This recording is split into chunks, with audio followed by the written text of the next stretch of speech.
The decade from 1910 to 1920 changed the world, the nation, and Texas.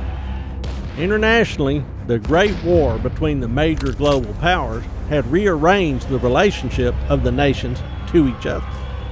President Woodrow Wilson understood that the United States, once safe from global rivalries, now had to share the planet. After the war, every nation on Earth seemed interlocked and connected. Not surprisingly, not all these foreign lands shared the same views or beliefs as the United States. A great influenza pandemic also swept the globe, killing more than 21 million people worldwide and nearly 700,000 Americans, including 2,000 Texans. Pathogens did not recognize borders or nations.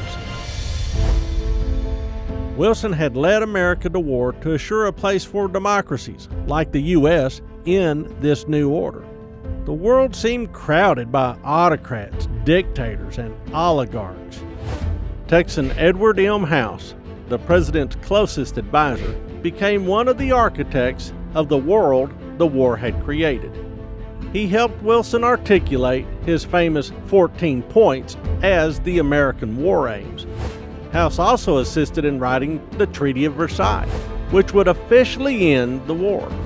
He also penned a charter for a governing body of countries known as the League of Nations and led the Council on Foreign Affairs.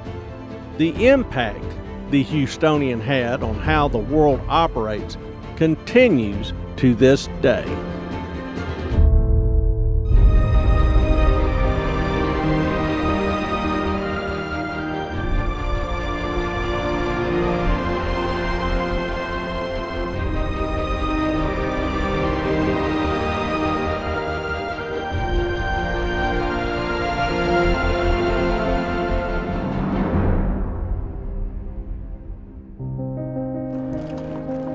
The United States had changed. In 1909, the 16th Amendment brought about a graduated income tax. The Federal Reserve, established in 1913, did much to regulate the economy. The 17th Amendment became law that same year.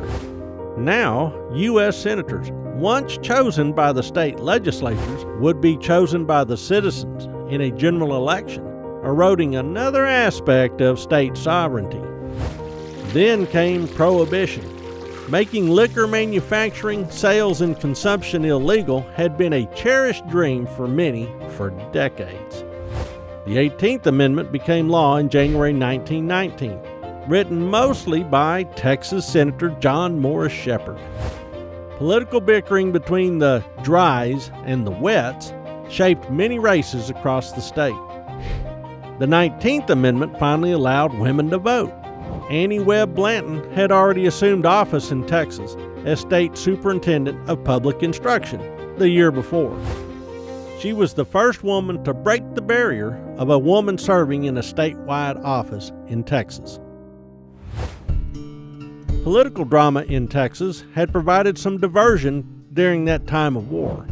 Governor James Ferguson started a feud with professors at the University of Texas with whom he disagreed. In response, he attempted to end funding for the institution. Political opponents and UT fans responded by impeaching the governor on charges of financial irregularities, and he resigned from the office. Lieutenant Governor William P. Hobby took over. South of the Rio Grande, the Mexican Revolution seemed at last to be sputtering to a close. The Texas Rangers, implicated in cases of borderlands brutality, shrank. Legislation in 1919 overhauled the organization and reduced its strength to just 60 men. Captains Frank Hamer, William Wright, and Thomas Hickman kept the Ranger tradition alive as a component of Texas law enforcement, even if diminished.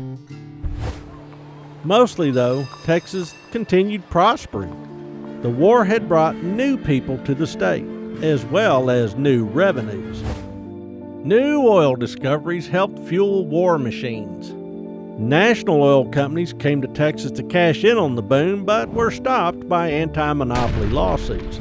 Forced to break up into smaller companies, Standard Oil launched a Texas version, Magnolia Petroleum Company, in 1916. Humble Oil Company opened a huge refinery near Baytown capable of producing 140,000 barrels of refined petroleum a day, an exponential rise in production. The Texas Railroad Commission took over oil and gas regulation during this time.